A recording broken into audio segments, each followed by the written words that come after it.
Hey guys, for real here, and today I'm showing you a battle in the E5, and more specifically, I'm gonna show you how to play close quarter combat when you have such a weakness as the cupola.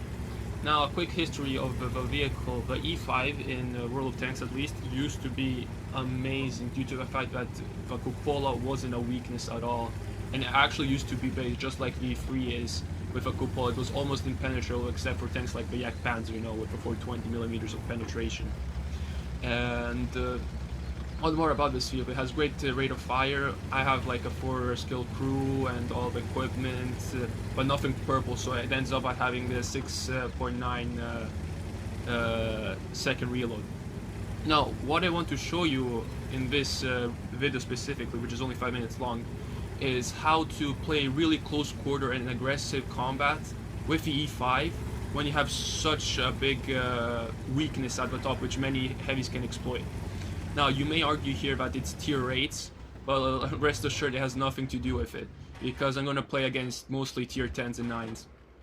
Now, I'm going to go now step by step to show you what I do to minimize the chances of the enemy utilizing the cupola as a weakness. And you can utilize this technique with any tank which has these problems. For example, I don't know, but Tortoise has this issue. I can't think of, but T110E5 it might have a much smaller cupola, but it's still, how's it called, has a cupola which can be easily hit by experienced players. Now I'm gonna go through the thought process right here. So anyways, I wanted to push the AMX 5100 immediately, which was an extremely aggressive play, but I noticed many tanks, and I decided to do it anyways, despite there being 3 tanks in front of me, but I'm wiggling my tank a lot in order to bounce the shells.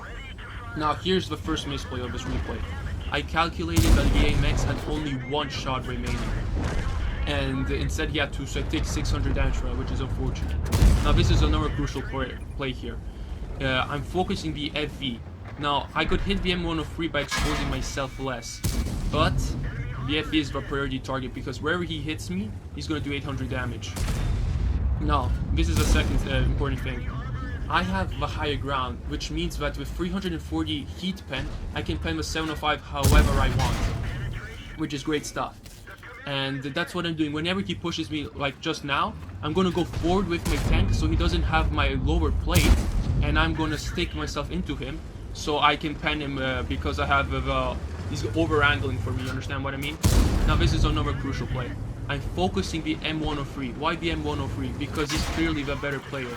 If you were paying attention, he managed to pen me twice in the lower in the cupola, which I thought is the biggest issue of the E5.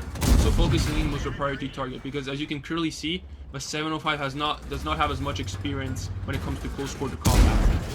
So focusing him, who was also flanking me, was of importance. Now, as you saw, Wood is trying to hit my cupola again. He missed this time because I'm constantly wiggling left and right, so it becomes a hard target to pen. And the 705A can't do anything about it because I'm sticking my gun inside his gun, so he's gonna bounce, and I'm just going through heat pen because he's not trying to block my gun. And basically, that is it. It's I don't know, a 4-minute video already, and I died. But look at the damage I managed to obtain, and the block. It was 5.8 damage done and 4.7 blocked. And this is because I didn't allow a 705A to pen my my cupola, and I didn't let him have the chance to hit my lower plate because I was constantly face hugging him and not allowing him to find my weak spots. Now the M103, as you saw before the 705 engaged directly at me, gave me 2 cupola shots, which was of course the weakness. You're not always going to be able to hide your weak spots, but if you do the tactics which I just demonstrated you're going to have a much more lifelong expectancy, let's say, and able to do damage. And of course, if I didn't do all those tactics, I would have probably ended up towards the 3k damage mark. Like this, I managed to do double. And another issue I would like to mention is that from this side, it's much harder to attack the way I did, because my cupola is on the left side of a turret. so it exposed it itself before, and that is why the M103 managed to hit it twice. If I was from the other side, it would have been a much more simpler gameplay because I would have had the cupola hiding. Anyways guys, thanks for watching.